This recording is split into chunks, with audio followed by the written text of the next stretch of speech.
Get ready for breaking news. Taiwan is making massive moves in the global tech race. We dive into how Taiwan is aggressively pushing for a key role in non-China drone supply chains, with experts revealing the strategy behind this massive export surge and what it means for the future of global defense technology.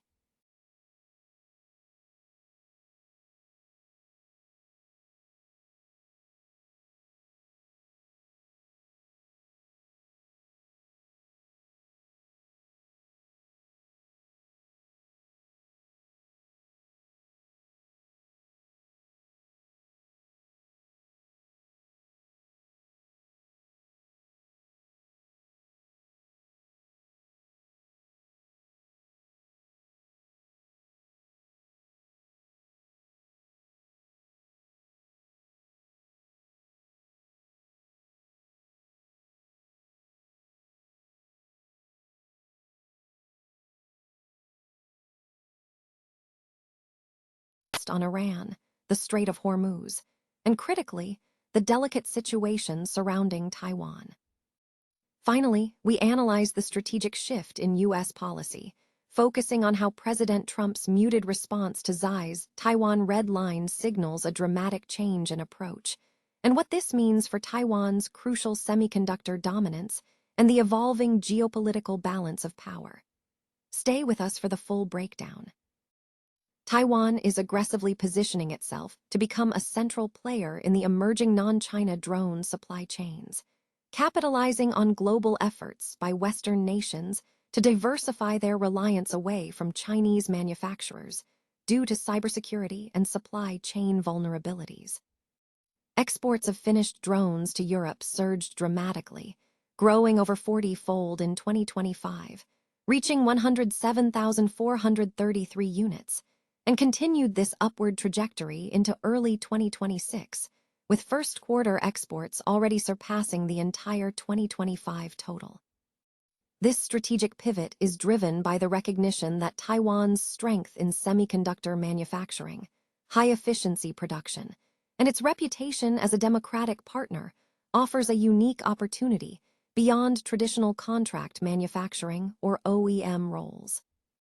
The push gained significant traction when the Industrial Technology Research Institute, ITRI, became the sole overseas certification site for the U.S.-led Green UAS program, which establishes standards for cybersecurity and trusted sourcing in commercial drone systems.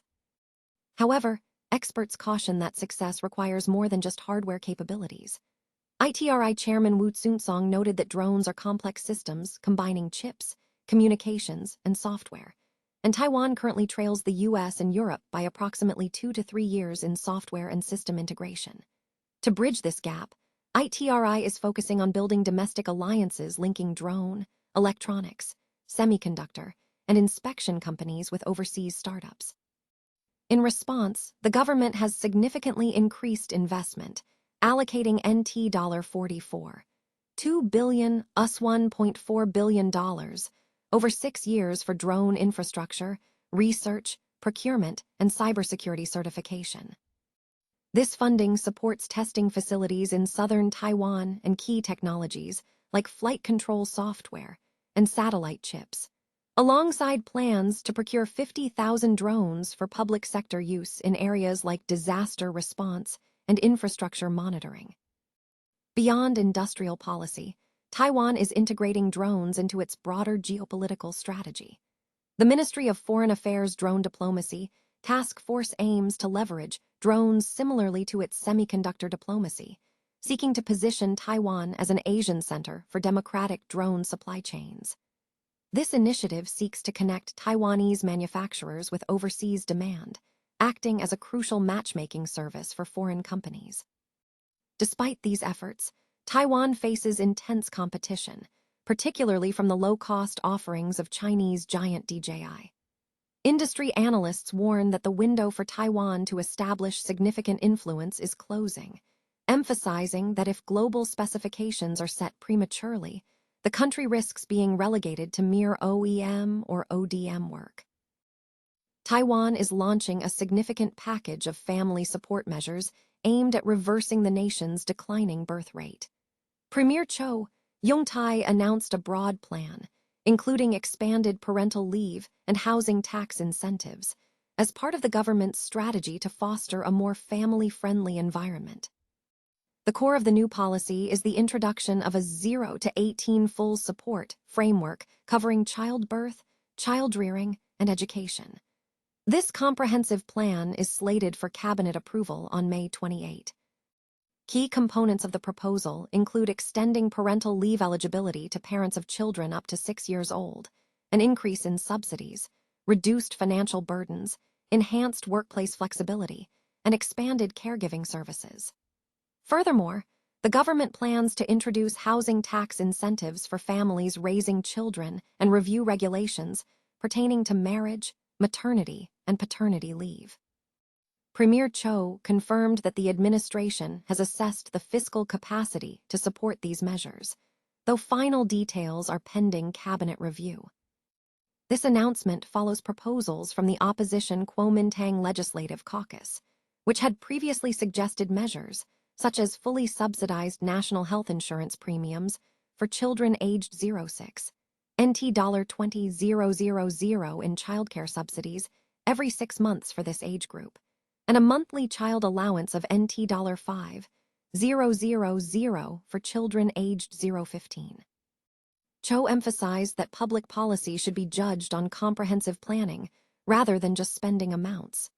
Separately, he highlighted economic progress, noting Taiwan's 2025 economic growth rate was projected at 8.68%, with the monthly minimum wage expected to surpass the NT $30,000 threshold next year. The government is also considering salary adjustments for military personnel, civil servants, and public school teachers, subject to review by a remuneration committee.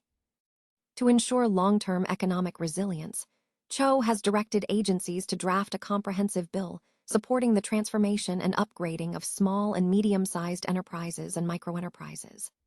This initiative aims to build on previous efforts to assist over 290,000 businesses with digital and net zero transitions, while continuing to bolster growth in key sectors like semiconductors, artificial intelligence, and next-generation communications. Asian nations have closely monitored the recent summit between U.S. President Donald Trump and Chinese leader Xi Jinping in Beijing, focusing on the dynamics of the relationship between the two major powers. The meeting, held from May 14 to 15, included high-level discussions spanning critical geopolitical flashpoints, including Iran, the Strait of Hormuz, Taiwan, and bilateral trade agreements. Both Washington and Beijing publicly stressed the importance of maintaining a relationship founded on constructive strategic stability. In the wake of the summit, countries across Asia, particularly Japan, South Korea, Taiwan, and the Philippines, have been keenly analyzing the outcomes, assessing areas of agreement, and identifying points of divergence in the bilateral discussions. Experts from these nations are providing detailed analyses on how this summit reshapes regional security and economic alignments. Noi Dung Kai Tait. Donald Trump's muted response during a recent visit to China has signaled a significant shift in his approach to Taiwan policy, effectively blunting previous strategic ambiguity. During the trip, Taiwan became the central issue on which Chinese President Xi Jinping drew a firm red line, warning that any mishandling by the United States could lead to conflict and an extremely dangerous situation. Despite pursuing a multifaceted economic deal with China, Trump appeared to swallow his stance on Taiwan, leaving without a consequential breakthrough on technology, China, Iran, or Taiwan. And historically, the first Trump administration adopted a more overtly anti-China stance on trade and technology transfer, which helped maintain Taiwan's competitiveness in key sectors. While the foundational Taiwan Relations Act remains, Trump's administration has sent mixed signals, using the Taiwan issue strategically depending on the context. And Taiwan's growing importance stems from the global focus on semiconductor and chip capabilities, making mainland invasion a global concern rather than just a regional flashpoint. This has intensified Washington's focus on the Taiwan question, driven by Beijing's military buildup and strategic signaling.